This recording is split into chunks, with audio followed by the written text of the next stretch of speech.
Erev Tov, bonsoir à tout le monde. On est content de se retrouver avec le guide Ariel Assaf pour Midreshet Yehuda Manitou. Et tu vas nous parler d'une histoire peut-être un peu moins connue.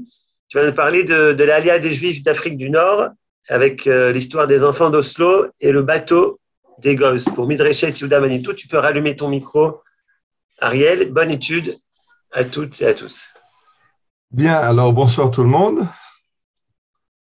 Content de vous revoir. Guéri de l'Omicron. Donc on veut parler de l'Alia effectivement d'Afrique du Nord, mais pas de l'Alia d'Afrique du Nord de façon générale. Ça, il faudrait plusieurs conférences, une série de conférences pour parler de tout ce qui s'est passé. Je vais me concentrer sur deux catastrophes qui ont eu lieu pendant cette Alia pour se rappeler un petit peu dans ce qu'on est en train d'étudier que l'Alia, ça n'a pas toujours été facile. On avait parlé de l'austérité, on avait parlé de Juifs qui sont venus de San Nicandro et autres qui ont eu des problèmes d'intégration. Je vous dis, c'est tellement facile quand il suffit d'acheter un billet d'avion et de venir, mais on ne vient pas. Mais à l'époque, pour venir, ça n'a pas toujours été tellement évident. Et c'est de ça que je veux parler. Donc, on va parler de deux catastrophes. On finira quand même sur quelque chose d'un peu plus optimiste, sur une troisième opération qui, elle, s'est soldée par un heureux dénouement et pas par une catastrophe. On ne va pas quand même finir sur une catastrophe. Mais effectivement, je vous racontais que l'Alia n'était pas sans danger. Et donc, l'histoire des enfants d'Oslo, c'est l'histoire d'un crash aérien, vous le comprenez déjà, et l'histoire du naufrage des Gosses, d'un bateau qui a fait naufrage. Donc, on va parler de l'Alia de deux pays, du Maroc et de la Tunisie, dans les années après la création, après la proclamation de l'État d'Israël. Voilà, c'est notre programme. On se lance.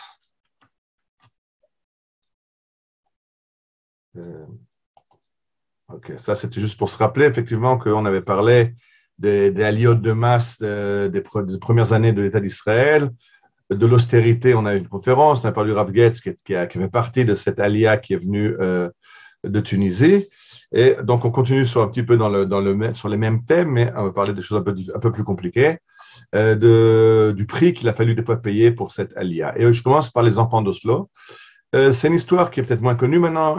Comme je sais qu'on a un public, il y a d'anciens Olim du Maroc et de Tunisie. Donc, si vous avez une histoire ou un lien avec ces histoires qu'on va raconter, je serais très heureux à la fin de la conférence d'ouvrir le micro et d'entendre votre point de vue, le récit familial ou votre implication dans ces histoires qu'on va raconter maintenant. Donc, l'histoire des enfants d'Oslo, de quoi s'agit-il? On est en 1949. Et en 1949, donc on est un petit peu après la Shoah, il y a en Norvège des gens qui ont un petit peu mauvaise conscience de ce qui s'est passé pendant la Shoah, mauvaise conscience du fait qu'il y a eu pas mal de coopération entre la Norvège et le parti nazi. Et il y a une dame de la noblesse norvégienne, qui propose d'accueillir des enfants juifs d'Afrique du Nord dans un camp de vacances.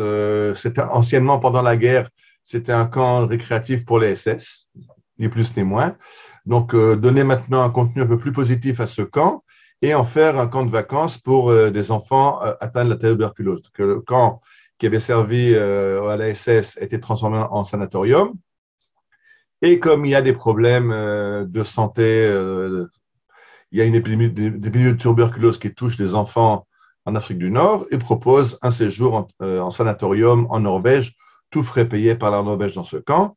L'Aliat Noir trouve que c'est une très bonne idée, surtout que ça va permettre de faire sortir ces enfants d'Afrique du Nord et de là, de continuer le voyage vers Israël. À l'époque, on ne peut plus de façon ouverte, c'est problématique, d'aller ouvertement à partir de certains pays vers Israël. Donc, c'est la solution. Au lieu de transiter par la France, là, on peut faire transiter par la Norvège, aux frais de la Norvège, avec un camp de vacances pour ces enfants. Parce qu'au début, ils vont demander techniquement sur les enfants malades, mais après, ils vont prendre n'importe quel enfant sans vérifier s'il est vraiment malade ou pas malade. Et donc, c'est une solution pour Israël de faire venir ces enfants en Israël. Alors, pour Israël aussi, c'est important de faire venir des enfants parce que pour l'agence juive, ça va attirer les parents. Si on fait venir les enfants en Israël, les parents, les parents viendront après eux. Donc, c'est aussi une façon de faire venir les parents en Israël. Et donc, on se lance dans ce projet d'envoyer des enfants dans ce sanatorium à Oslo. Et en 1949, en mars, il y a le premier convoi qui arrive. Ce sont des enfants qui arrivent du Maroc, 200 enfants du Maroc, qui viennent en Norvège se reposer là-bas et plus tard continuent vers Israël. Ça a bien marché. Et donc, on envoie un deuxième contingent de 55 enfants qui, eux, vont venir de Tunisie. Ils vont venir de 4 villes, vous les voyez sur l'écran, Moknine, Sousse, Nabeul et Tunis. Donc, de ces quatre communautés juives, on va rassembler 55 enfants. Ce n'est pas évident. Les communautés d'Afrique du Nord sont des communautés qui vivent familiales, de grandes familles, et c'est très dur pour les parents de renoncer à leurs enfants, les envoyer vers l'inconnu tout seuls. C'est très dur pour les enfants de quitter leurs parents, surtout qu'on ne sait pas quand c'est qu'on va les revoir. Les communications, il n'y a pas à l'époque WhatsApp, Internet, etc. Donc, c'est perdre un peu le contact avec les enfants, les laisser un peu à l'aventure. Et donc, il y a des réticences du côté des parents, du côté des enfants, mais on arrive à trouver 55 enfants de Tunisie qui veulent prendre l'avion pour aller vers la Norvège et de là vers Israël. Et ces deux avions décollent.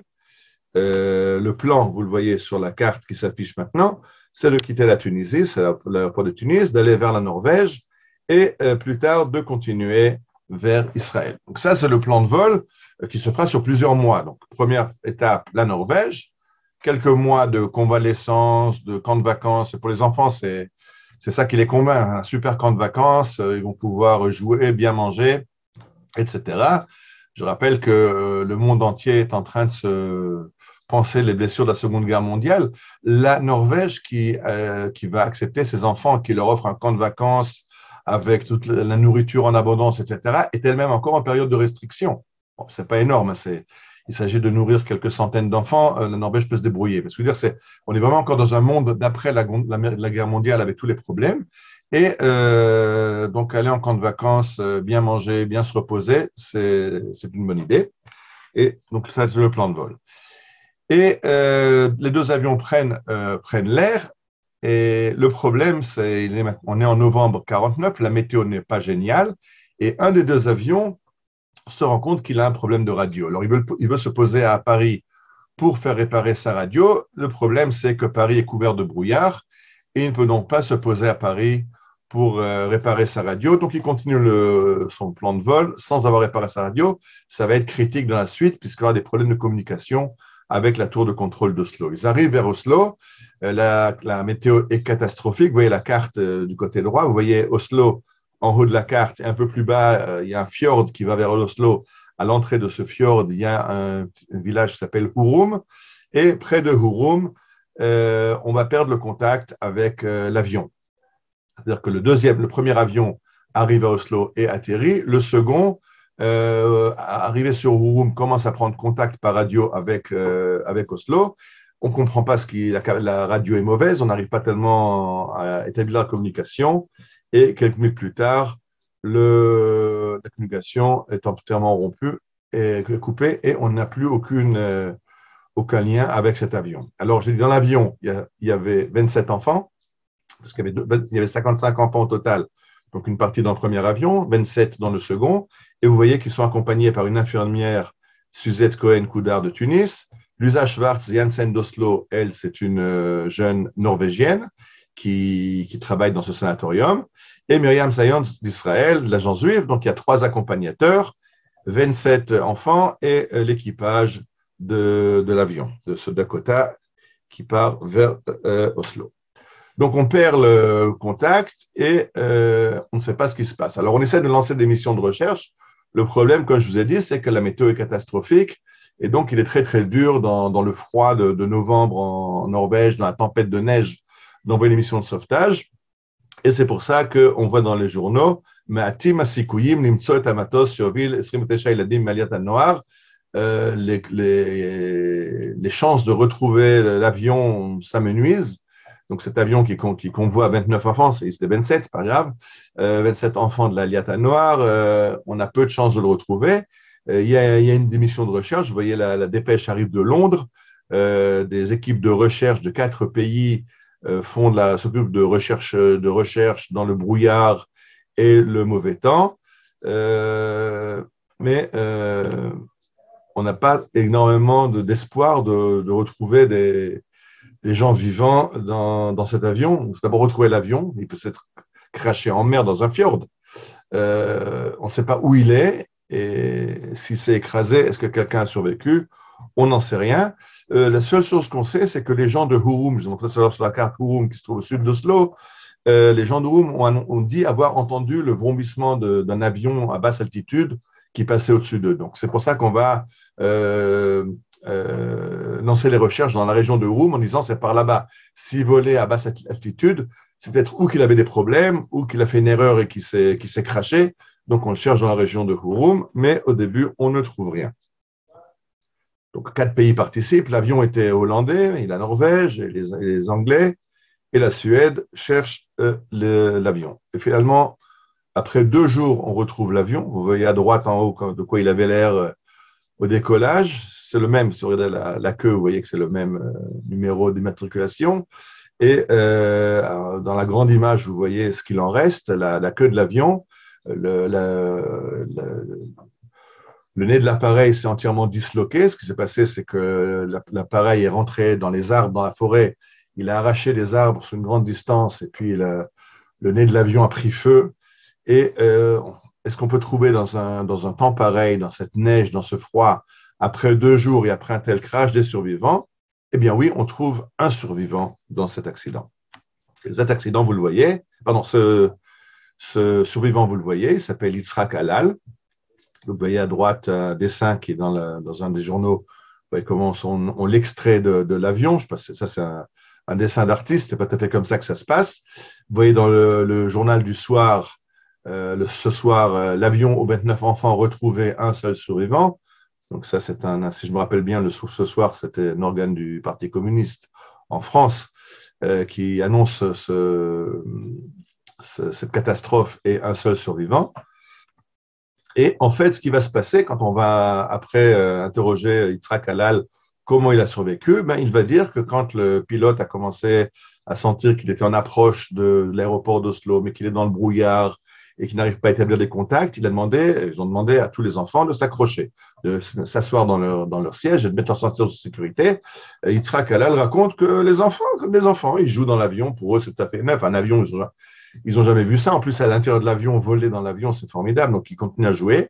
Mais lui est retourné sur son siège. Il a mis sa ceinture de sécurité. Et la grande chance, c'est qu'il est au dernier rang. Donc, il est dans la queue de l'appareil. Vous avez vu que la queue de l'appareil est restée détachée du reste, mais elle est restée intacte. Et donc, lui sort indemne de l'accident. Il a des blessures au nez, il a quelques contusions, mais pas très méchant. Et dans ce froid de Norvège en novembre, il va tenir 2 jours assis sur son siège. Il a trouvé un vêtement chaud, il a retrouvé de quoi manger à côté de lui, il n'ose pas quitter l'avion. Quand on va l'interroger, il s'avérera qu'il y a eu 2 enfants qui ont survécu au crash. Seulement l'autre, qui est un peu plus âgé que lui a dit « je vais chercher des secours ». Et lui, on le retrouvera un peu plus tard. Il est bien sûr malheureusement mort de froid dans cette forêt de Hurum, ne connaissant pas ni le pays ni le climat. Marcher dans la neige, dans une tempête de neige, ce n'était pas évident. Et il est mort frigorifié. Le fait que Yitzhak soit resté dans l'avion au moins un petit peu protégé du temps, habillé correctement et avec de quoi manger, lui a permis de tenir 2 jours jusqu'à que des équipes de secours le retrouvent. Donc là, on a les notices nécrologiques à droite dans un journal norvégien, à gauche les noms des victimes par ville, la ville de Molkin. Et alors on a les noms, Camus Ozen, Colette Ozen. Ça aussi, c'est très important. C'est des frères. Il y a des familles où il y a 2-3 frères dans l'avion. Donc, c'est des familles qui ont perdu 2 ou 3 de leurs enfants dans cet accident. La ville de Sousse, de Tunis, et avec eux, vous voyez en bas, avec eux ont été tués leur escorte et le personnel de l'avion. Myriam Sions de Pologne, on a parlé, elle vient d'Israël, l'agent juive. Suzanne Cohen-Koudar de Tunisie, qui était l'infirmière, Lisa Schwarz-Jensen, la norvégienne, et le pilote, l'assistant pilote, le mécanicien et le radio. Donc ça, c'est le total des personnes qui ont perdu la vie dans cette catastrophe. Ça, c'est la même photo, juste, c'est la photo d'avant de montrer que les enfants, là, on a aussi les adultes qui étaient avec dans la rangée du bas. Et comme une histoire ne vient jamais seule, alors par exemple, il s'avère que la Norvégienne Schwarz-Jansen s'était déjà occupée du premier groupe d'enfants qui était venu en mars, et en récompense, elle avait accompagné le groupe qui était venu en Israël après la Norvège, après leur séjour en Norvège. Ils étaient venus en Israël, elle les avait accompagnés dans l'avion, et elles étaient deux accompagnatrices, et on leur a offert une visite du pays d'Israël. Et donc, ça, c'est un extrait de journal qui raconte comment l'agent de liaison de la Liata Noire les a emmenés à Beersheba. Et comme elles étaient catholiques pratiquantes, elles ont dit qu'elles voulaient visiter une choule. Elles ont aussi visité une choule pour voir comment les Juifs prient.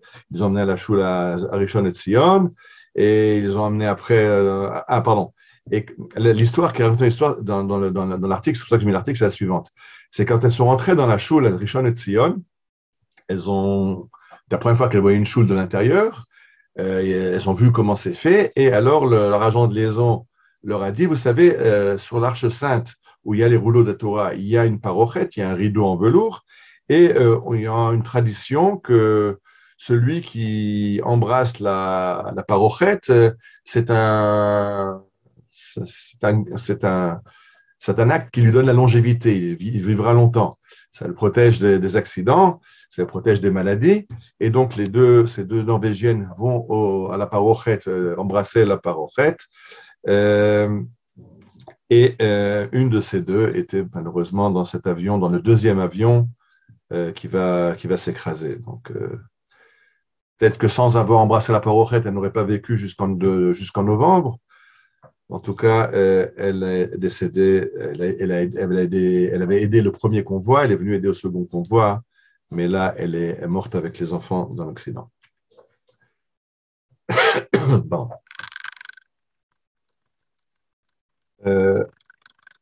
Comme l'accident est déjà terrible en soi, mais ce n'est pas la fin de l'histoire.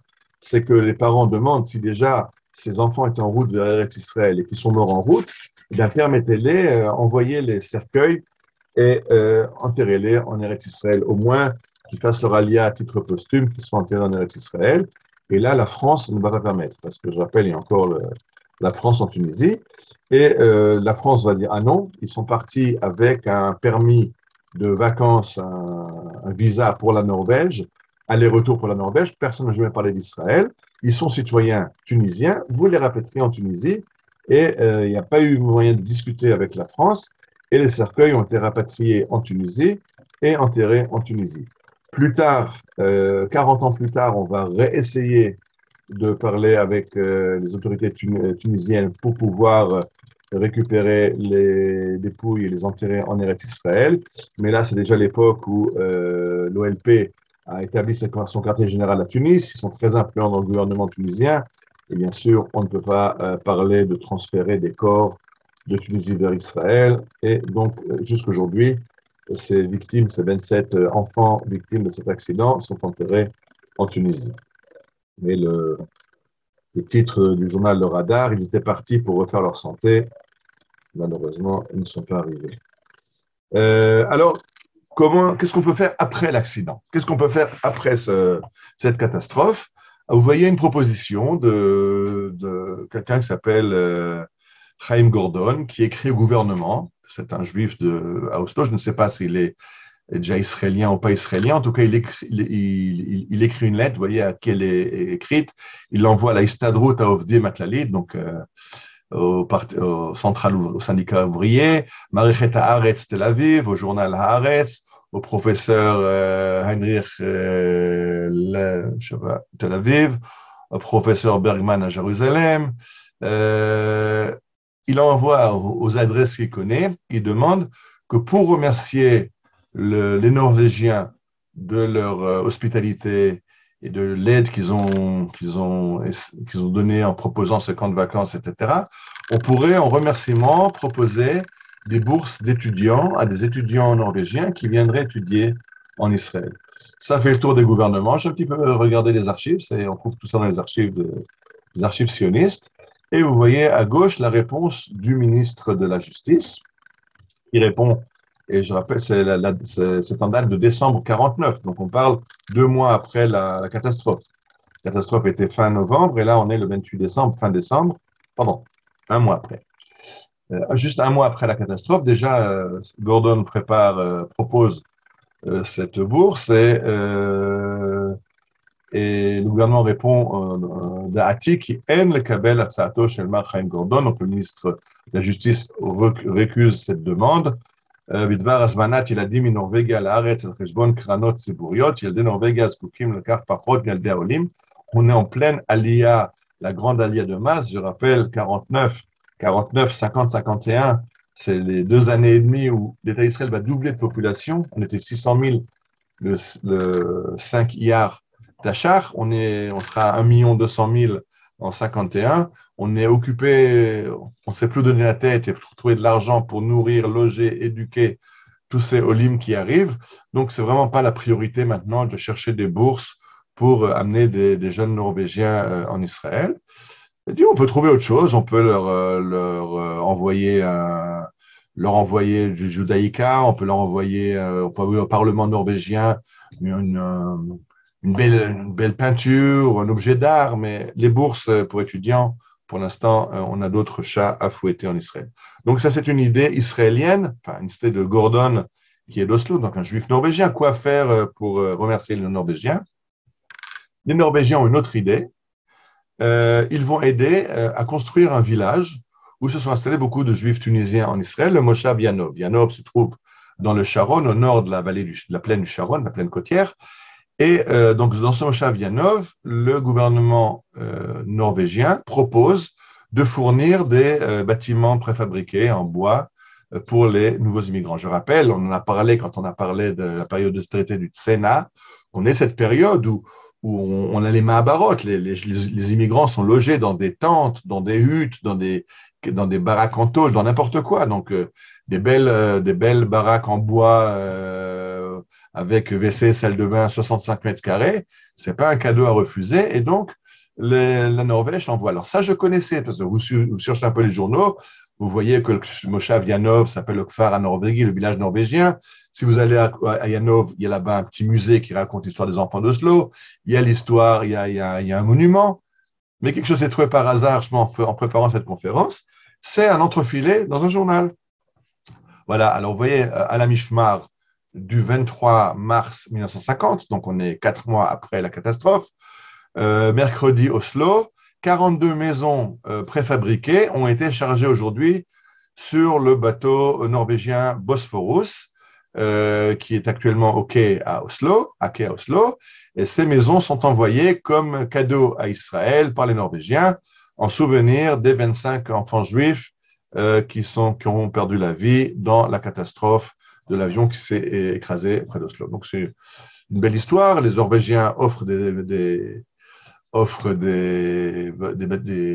bâtiments préfabriqués et voilà qui sont chargés sur un bateau. Mais en continuant dans les archives, j'ai trouvé la chose suivante. C'est en rentrant, il y a un site d'archives de la Bibliothèque nationale qui est génial. Il y a tout là-bas. Et c'est une voisine qui travaille là-bas qui m'a donné un petit peu des tipins comment chercher, mais des conseils comment faire de recherche. Alors, on trouve des choses incroyables. Donc, je suis allé sur ce site d'archives en cherchant les enfants d'Oslo. Alors, après avoir trouvé que les maisons ont été chargées sur le bateau, j'arrive au journal d'après. Là, on est maintenant le 23 mars 50, mais on passe au 26 avril 1950. Donc, on est 1 mois plus tard. Et vous voyez le titre de Hatzofé, donc Lo haya asonot banefesh betzrefin mi Norvegia shnisrefu. Aucune perte humaine dans les baraques norvégiennes qui ont brûlé. Et de nouveau, une dépêche qui arrive d'Oslo. Nous recevons un message télégraphique que le bateau Bosphorus qui transportait vers Israël, en souvenir des enfants d'Oslo, ce bateau a pris feu et a coulé à côté d'Istanbul. C'était le bateau Bosphorus qui qui plonge dans le Bosphore, qui prend feu et qui coule. Donc, une catastrophe en appelle une autre. Bon, c'est beaucoup moins grave comme catastrophe, 45 maisons qui brûlent et qui sombrent, que 27 enfants qui ont perdu la vie. Mais enfin, c'est intéressant de voir que ça n'a pas marché, les baraques ont coulé. Et comme dit l'annonce, Lo hayu avedot benefesh, il n'y a pas eu de pertes humaines, vamitan et invutach, et la cargaison était assurée, donc il n'y a pas de problème. Et effectivement, il n'y a pas de problème parce que les Norvégiens vont envoyer un nouveau chargement de maisons préfabriquées qui vont être installées au Moshav Yanov. Et vous voyez maintenant la photo du Moshav Yanov dans les années 50. Vous voyez ces maisons qui sont devant vous, ces maisons blanches avec les toits rouges, sont ces maisons préfabriquées qui ont été données par la Norvège. Et à l'époque, c'est formidable. Ces maisons en 65 mètres carrés, c'est le grand luxe en Israël de l'époque. Alors bien sûr, c'est des Juifs tunisiens qui habitent à Yanov. Qu'est-ce qu'ils vont faire pousser dans leur champ? Bien sûr, ils vont faire pousser des oranges, parce que qu'est-ce qu'on fait pousser dans le Sharon si ce n'est des oranges? Mais ils ont amené avec eux des piments pour faire la harissa, et ils vont avoir les meilleurs piments d'Israël. On se bat pour acheter les piments de Yanov. Il y en a même qui partiront à l'exportation. Donc, si vous cherchez les piments pour la harissa, il faut l'acheter au Moshav Yanov chez les Tunisiens. Et en remerciement aux Norvégiens, chaque année, les premières cargaisons, les premiers cajots d'oranges partaient vers la Norvège. Plus tard, ils vont aussi faire des avocats. Et là aussi, les premiers cajots d'avocats de chaque récolte étaient envoyés en Norvège pour remercier les Norvégiens. À l'époque, vous vous rappelez qu'on allait au cinéma. Alors, avant le cinéma, on avait les nouvelles.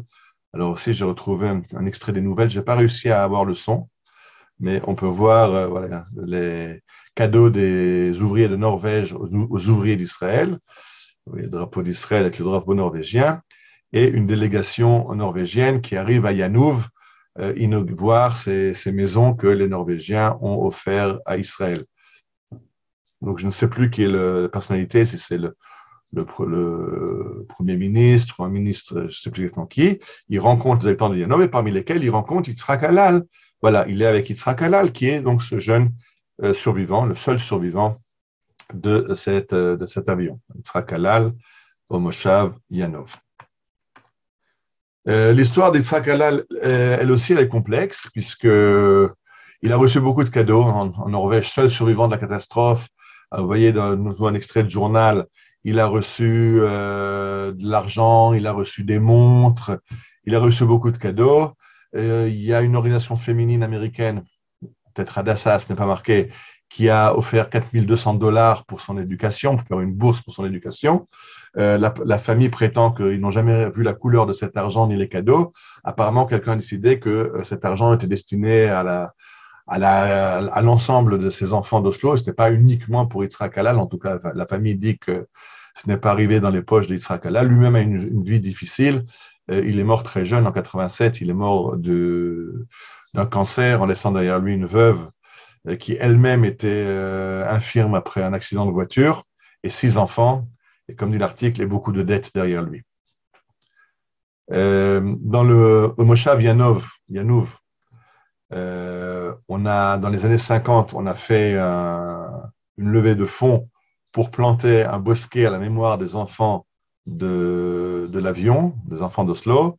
Mais comme dit l'article, Adayom en ish bekakal yoda echan haya harazeh. Personne au KKL ne sait nous dire où ont été plantés ces arbres. Donc, de nouveau, mystère, est-ce qu'il y a eu un bosquet ou pas? On ne sait pas. En tout cas, il y en a un qui se trouve au village. Au village de Yanov, il y a un petit bosquet devant l'école qui s'appelle le bosquet des enfants d'Oslo.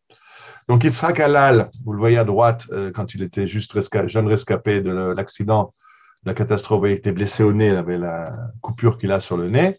Et à gauche, c'est une photo, vous voyez qu'il a un pansement sur le nez et il fait de la luge dans ce centre aéré que les Norvégiens ont proposé aux enfants. Et c'est quoi cette photo? Il y a eu un rassemblement des familles endeuillées en Israël. Et là-bas, Yaakov Ferrara, de 82 ans, est arrivé au Moshav Yanov. Et il a voulu aller sur la tombe de son ami Yitzhak Halal.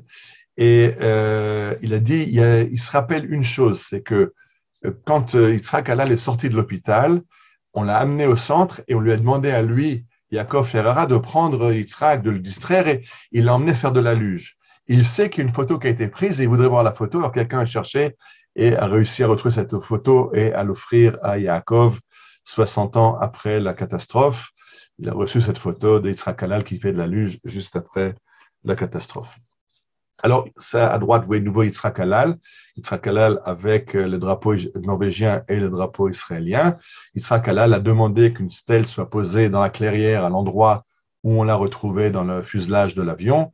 Donc, il y a une plaque dans la forêt de Urum qui raconte cette histoire. Un peu plus loin, à côté du fjord, là où a commencé l'accrochage, où l'avion commençait à arracher à raser les cimes des arbres. Et il y a une stèle encore plus grande qui a été aussi posée par les Norvégiens. Ce qui s'est passé, en fait, aujourd'hui, on le sait, c'est que j'ai dit qu'il y avait des mauvaises communications radio et surtout la carte que les pilotes avaient était une carte erronée. C'est-à-dire que, comme ils étaient dans le brouillard et sans radio, ils ont utilisé une carte qui leur disait que les montagnes devant eux, au-dessus du fjord, culminaient à 150 mètres. Or, les montagnes faisaient plus de 300 mètres. Ce qui fait que, suivant leur altimètre, ils ont volé à 200 mètres, pensant être au-dessus de la forêt. Finalement, ils sont rentrés directement dans la colline et ont embouti les arbres et se sont écrasés. Alors voilà une des maisons norvégiennes de Janov qui a été conservée pour être aujourd'hui un musée qui raconte l'histoire des enfants d'Oslo. Donc, si vous allez à Janov, dans le Sharon, vous pouvez aller visiter ce musée. Il y a des photos et des documents et découvrir cette histoire. Il y a à côté de l'école, à gauche, vous voyez, Khourshat ou Bet Sefer al-Shem Yaldei Oslo. L'école porte le nom des enfants d'Oslo. Il y a un bosquet d'eucalyptus qui a été planté à côté. À droite, c'est toujours encore à Janov. Il y a aussi un rocher qui a été amené de Shomron, sur lequel on a mis une plaque avec les noms des victimes, les noms des enfants et les noms des accompagnateurs. Mais ce n'est pas seulement à Janov qu'on rappelle cette histoire. Alors, vous avez à gauche un monument qui se trouve à Netivot, vous avez à droite un jardin Gan Yaldei Oslo à Petar Tikva, vous avez une place des Yaldei Oslo à Beersheba. Il y a aussi beaucoup de rues qui s'appellent Rehov Yaldei Oslo en Israël. Donc maintenant, quand vous vous promenez en Israël et vous verrez une rue Yaldei Oslo, vous saurez de quoi il s'agit. Donc ça, c'était la première histoire que je vous racontais. Une bonne idée, l'idée de prendre des enfants, les emmener en sanatorium en Norvège et de là les exfiltrer vers Israël. Malheureusement, un des avions n'a pas réussi à rejoindre Israël. Il y a un film, un petit documentaire qui a été tourné par un Norvégien qui a découvert cette histoire. Quand les Norvégiens ont commencé à mettre les plaques, ils ont commencé eux aussi à découvrir cette histoire. Et il ramène un des survivants, pas un survivant, un juif tunisien qui a perdu son frère, un frère et une sœur, je crois, dans la catastrophe. Alors, vous voyez, ce juif tunisien qui est venu dans la forêt de Urum, où vous voyez la plaque qu'on a vue tout à l'heure dans l'image. Donc, c'est un petit documentaire qu'on trouve sur Internet. Je ne l'ai pas mis maintenant parce que c'est surtout des témoignages. Je vous ai raconté l'histoire. Bon. Pardon, je m'excuse. Et on veut maintenant donc arriver à notre deuxième histoire. On a parlé des enfants d'Oslo, on va maintenant parler de bateau Egoz. Dans le bateau Egoz, ça se passe quelques années plus tard. On était en 1949, en novembre 1949. On est maintenant en janvier 1961. Donc, on est 12 ans plus tard. Et on veut parler de l'Aliyah du Maroc. Alors, qu'est-ce qui se passe au Maroc? Je vais faire une toute petite rétrospective historique. Il y a déjà eu la Ha'apala, l'Aliyah clandestine. Je sais que quand on parle de l'Aliyah clandestine, de la Aliyah bête, des bateaux fantômes, des Exodus et compagnie, on se rappelle toujours ces bateaux qui sont venus de France ou d'Italie, amenant des Juifs rescapés de la Shoah. On oublie que 3 de ces bateaux sont partis d'Afrique du Nord. Alors, on a le Yehuda Levi en mai 47, le Shivat Zion en juillet 47 qui partent d'Alger. À bord, il y a surtout des Juifs marocains, mais à l'époque, le bateau part d'Alger. Et à gauche, vous avez le bateau à Port-Sim qui est parti de Marseille, mais les passagers étaient des passagers qui venaient du Maroc. Donc, il y a eu de la Hapala, non seulement d'Europe, de l'Est ou de l'Europe centrale, il y a aussi eu la Hapala, l'Aliyah clandestine, à partir de l'Afrique du Nord dans les années qui ont précédé l'État d'Israël. Donc, ça, c'était avant l'État d'Israël. Quand l'État d'Israël se crée, alors je rappelle, on est là, l'Aliyah de masse, j'en ai parlé tout à l'heure. Alors, les Mahabarot, vous voyez à gauche, là, ces campements en tente et en tôle pour accueillir ces centaines de milliers de Olim. Vous voyez à gauche, Aliyah Bezé, Neymar Akol, Aliyah, et vous avez tout dit, on voit à droite le globe terrestre et puis les millions de Juifs qui rentrent au pays. Vous voyez les 1948, 49, 51. En 51, Israël baisse les bras. C'est-à-dire qu'en 1951, Israël a déjà doublé sa population. De 600 000, on est passé à plus d'1,2 million. On approche le 1,3 million. Et l'État d'Israël, le gouvernement dit on ne peut plus. On n'a plus les moyens. On n'a pas de quoi les nourrir, on n'a pas de quoi les éduquer. On en avait parlé dans la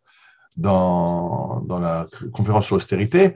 Et alors, pendant 2 ans, on va faire une aliyah sélective en disant on va limiter un peu l'aliyah parce qu'on ne peut plus. On n'arrive plus à se mesurer à ce flux qui arrive.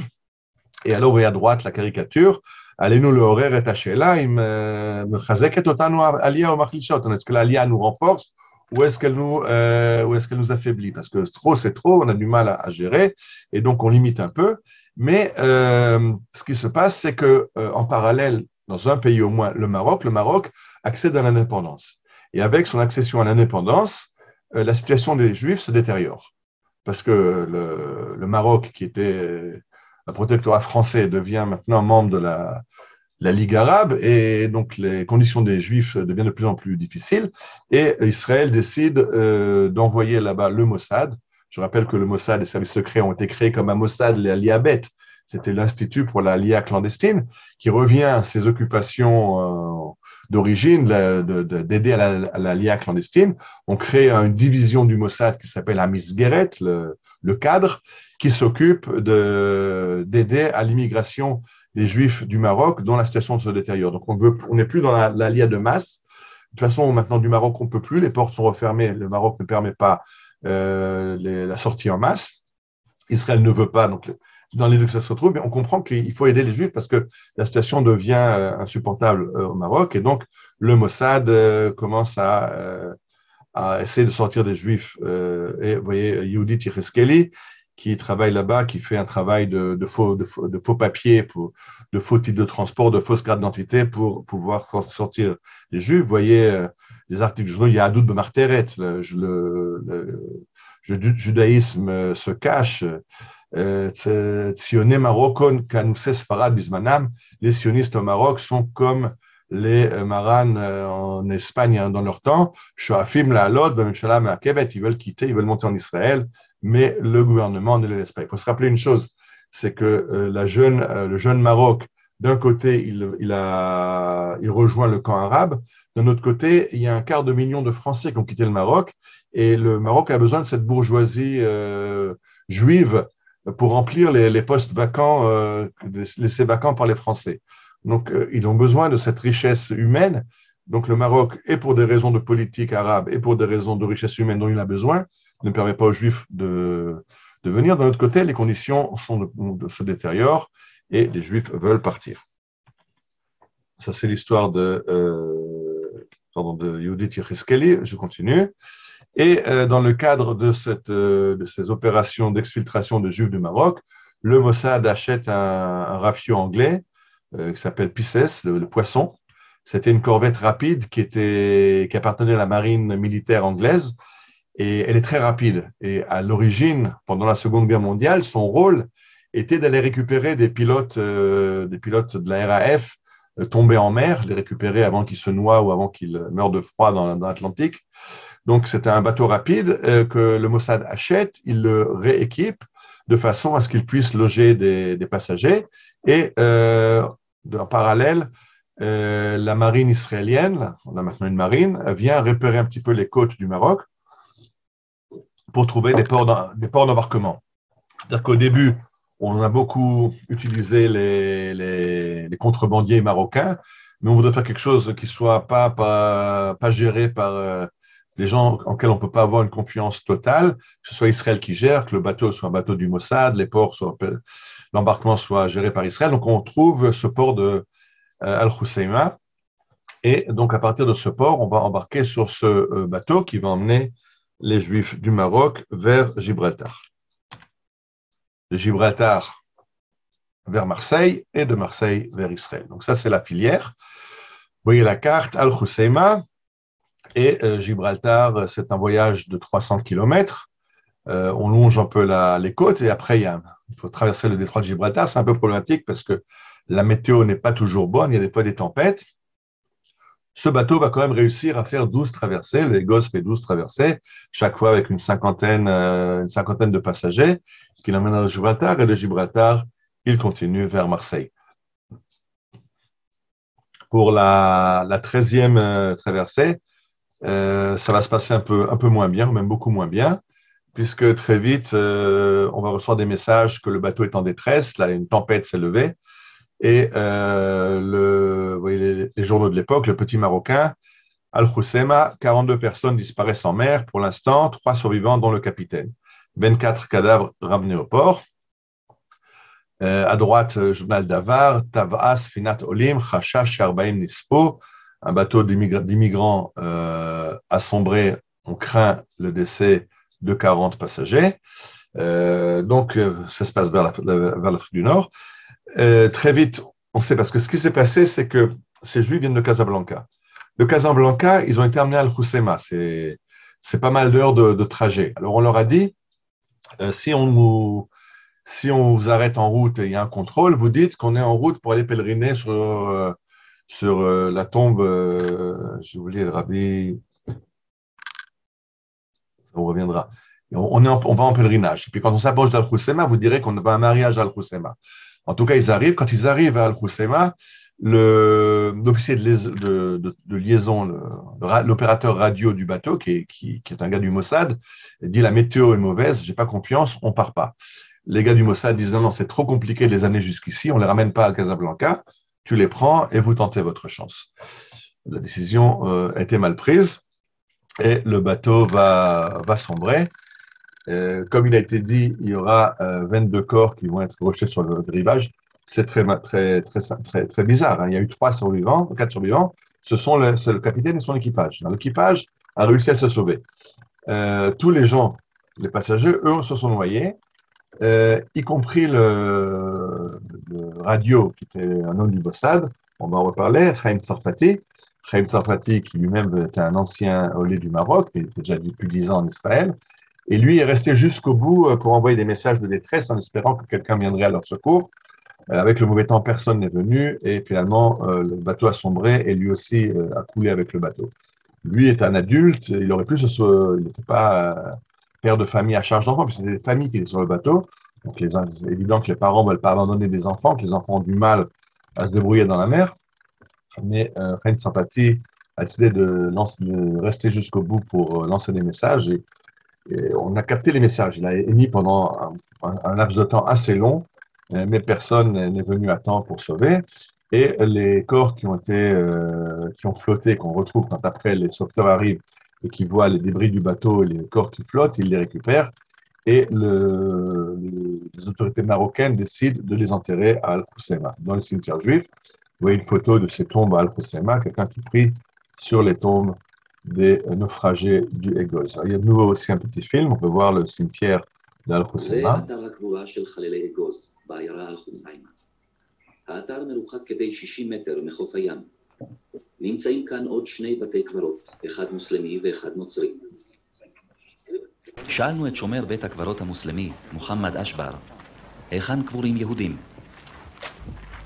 השומר הצביע על חלקה קטנה, סגורה ומגודרת ב4 קירות, בלי שער ובלי פתח גישה. Même pas de porte, pour accéder au cimetière, il faut faire le mur. כדי להיכנס אליה, אתה חייב לטפס על הגדר.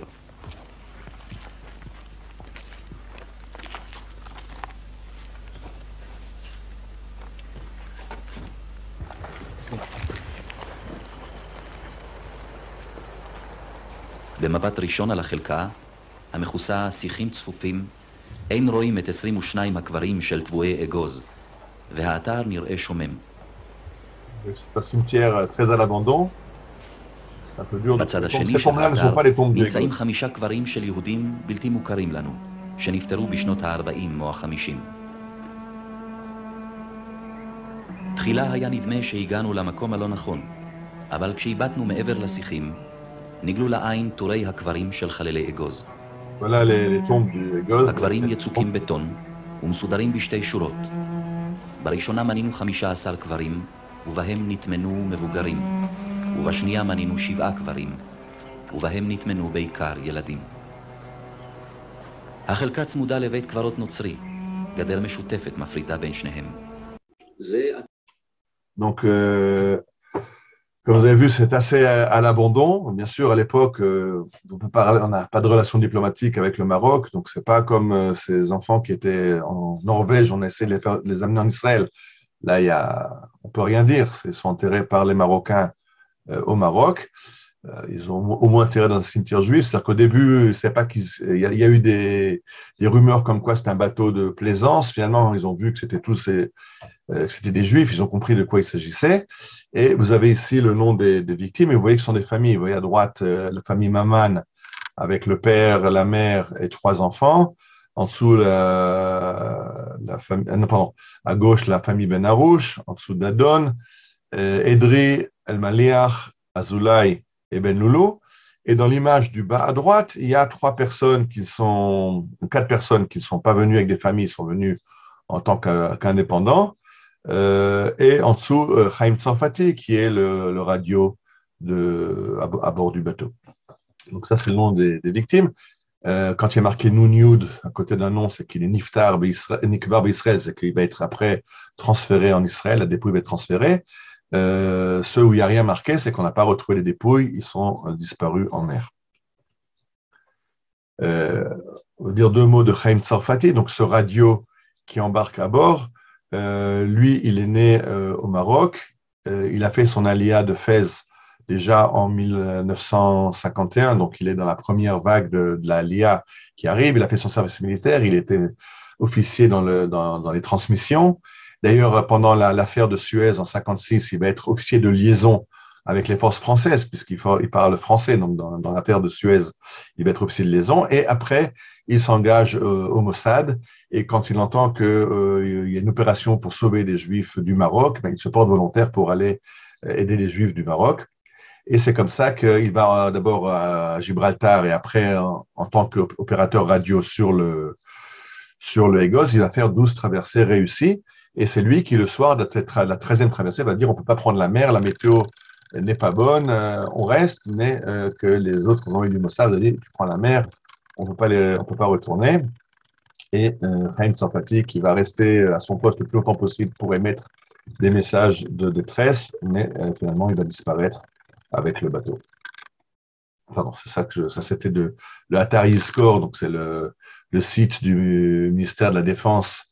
Comme il était employé du Mossad, il est dans le site du ministère de la Défense, et il y a sur chaque personne tombée dans le cadre des forces de défense d'Israël, il y a une photo et un résumé de son histoire, et puis les détails de là où se trouve sa tombe.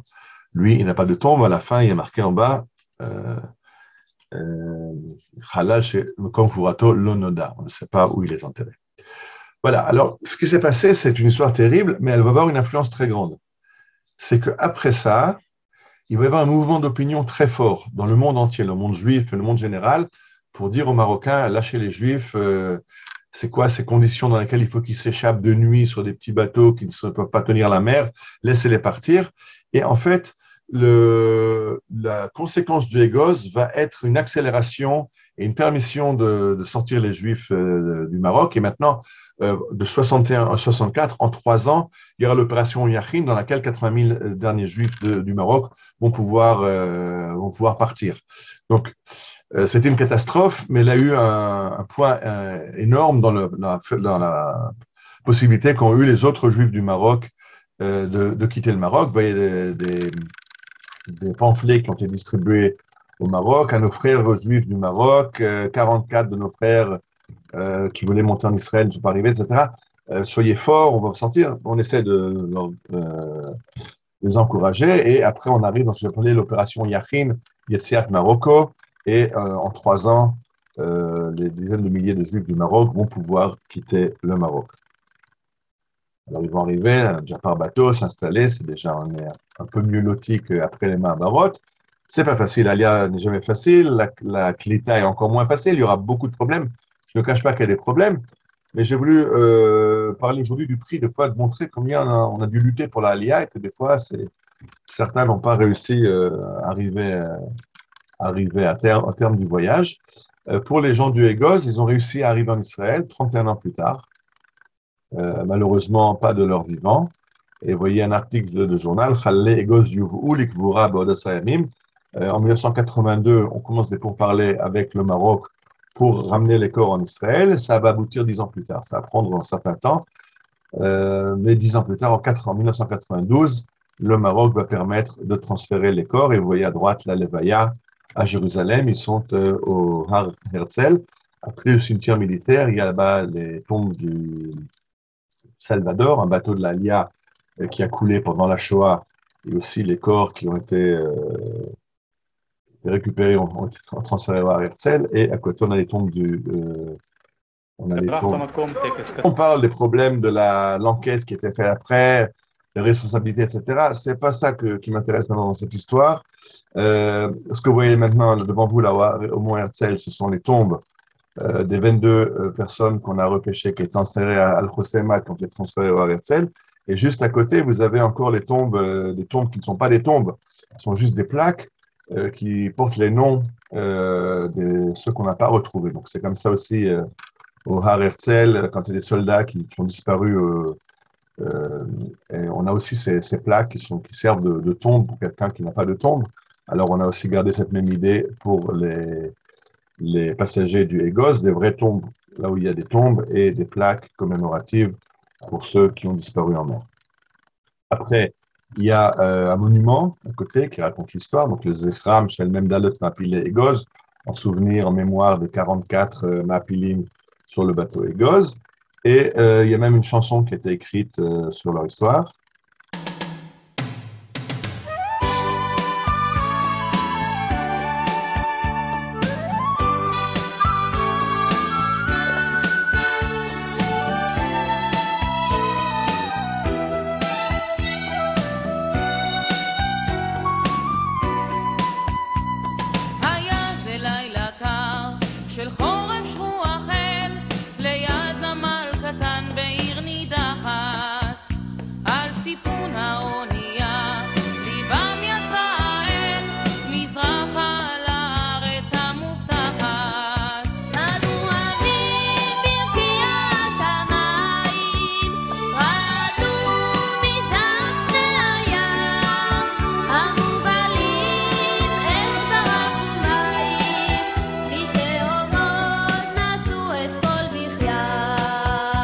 Donc, ceux qui veulent écouter la chanson de Pirkrim, Pinat Egoz, vous la retrouvez sur YouTube. Belaïla Kar, dans une nuit froide, ils sont engloutis dans les flots.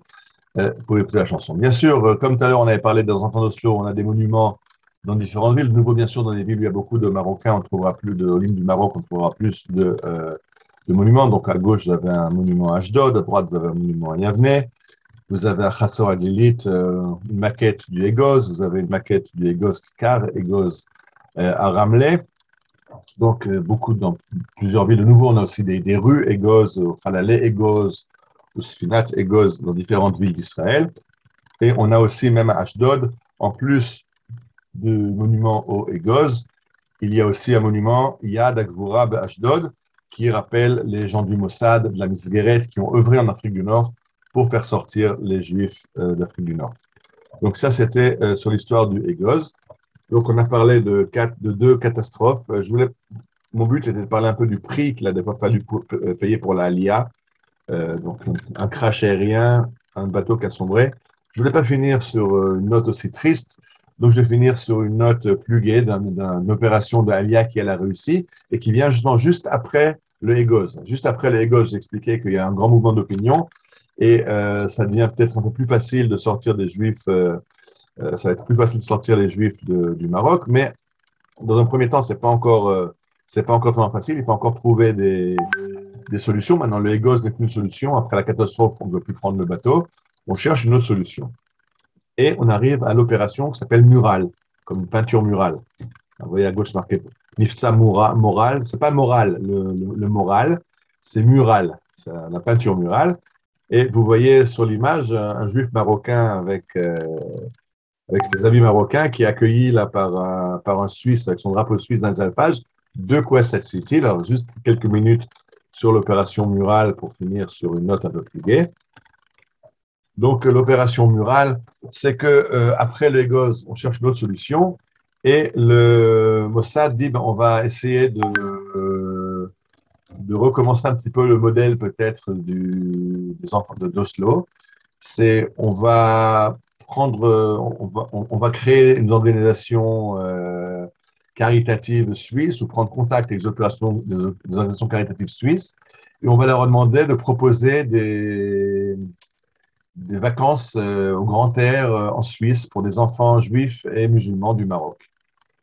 Alors, on prend contact et on va trouver chez quelqu'un qui s'appelle David Littman. Vous voyez le gars, un grand gars qui a beaucoup d'assurance. Je parlais de qui est ce David et Gisette Littman.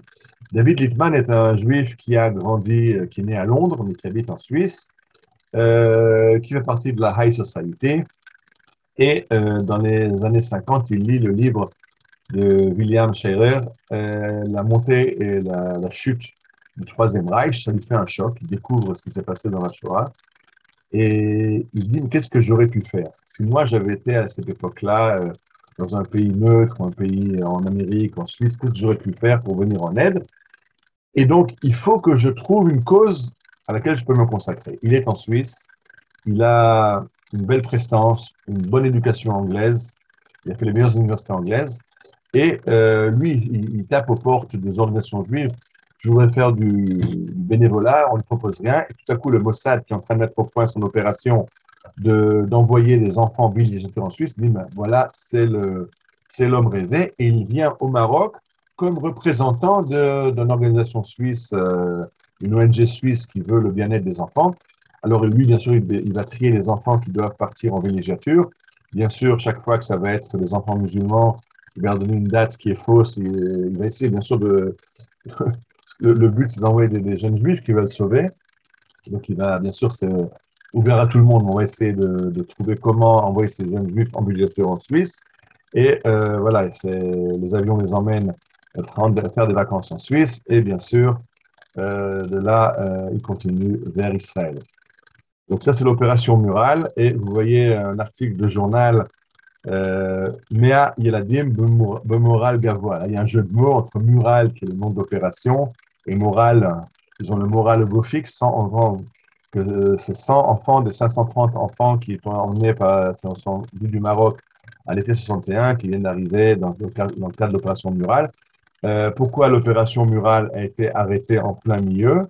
Parce que, comme toujours, on a des journaux qui ne savent pas tenir leur langue et ils annoncent, ils racontent l'histoire de cette odyssée des enfants marocains qui vont soi-disant en Suisse, qui arrivent en Israël. Bien sûr, dès que le poteau rose et la mèche est vendue, il faut arrêter l'opération. Ça met en danger tous les opérateurs du Mossad au Maroc.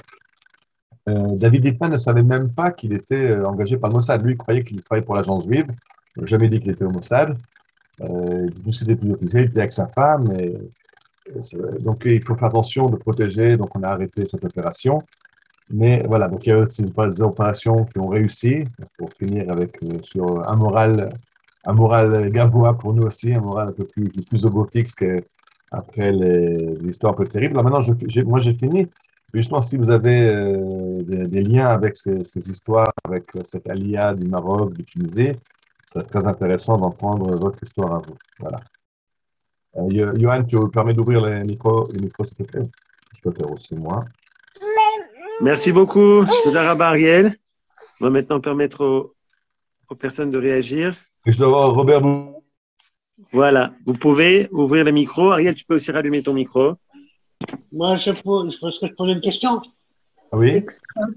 Il me semble, il y a quelque chose qui me semble bizarre. Est-ce que dans les hautes sphères marocains, ils ne savaient pas tout ça? Parce que toutes ces opérations se font comme ça, sans que ça se voit, ça me paraît un peu bizarre. Il me semble que dans les hautes sphères, ils devaient savoir quelque chose. C'est possible, ça a été su. Parce que, Je ne sais pas, je ne suis pas sûr. La preuve est qu'après le Égos, quand le Égos a été retrouvé, enfin, quand il y a eu les missions de sauvetage, qu'on a retrouvé les corps, il y a eu après de grandes rafles au Maroc. Des Juifs ont été torturés, arrêtés. Donc, le fait qu'ils aient attendu après le naufrage du Égos prouve qu'ils ne savaient pas, parce que s'ils l'avaient su avant, pourquoi ils ont attendu le non, naufrage je parle dans les hautes sphères vraiment, parce que toutes les opérations qui ont été faites sans que ça se voit, ça me paraît que c'est bizarre. Je ne peux pas répondre à cette question. Je n'ai pas de micro dans les bureaux de Mohamed V ou de Ouais, d'accord. Hassan II. Donc, je ne sais pas. Oui, Robert Mouguet. Oui, Oui. je vais apporter un témoignage sur le petit Isaac Halal. J'ai vécu cette période. Je me rappelle très très bien cet accident qui a eu en 1949. Et les corps ont été rapatriés en Tunisie. Et je crois que le petit Isaac Halal est d'origine de Djerba, même si mes souvenirs sont exacts. Et ce cimetière, c'est le crématorium qui donnait sur l'ancien cimetière de Tunis, qui était à l'avenue Roustan, qui était actuellement, après transformé en jardin. Et je me rappelle très très bien.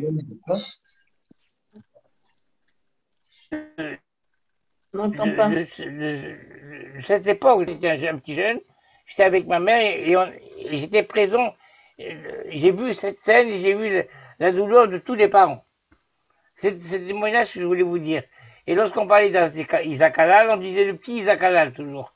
Parce que c'est vraiment un rescapé.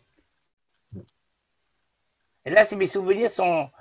Je revois encore cette période.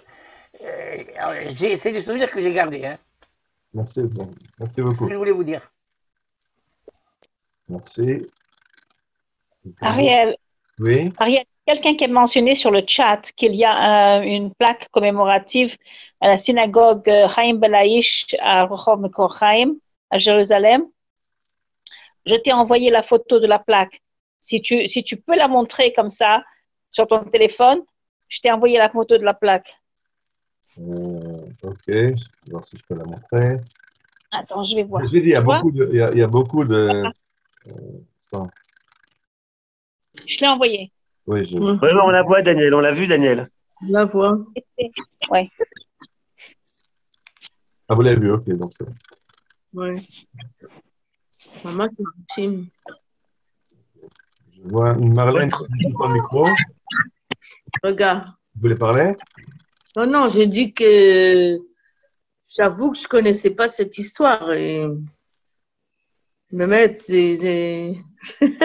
הרצאה, אגוז כן, mais pas au flot. Aigos, oui.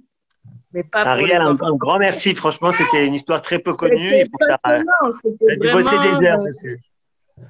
Dernière réaction, les amis. Shalom de Suisse.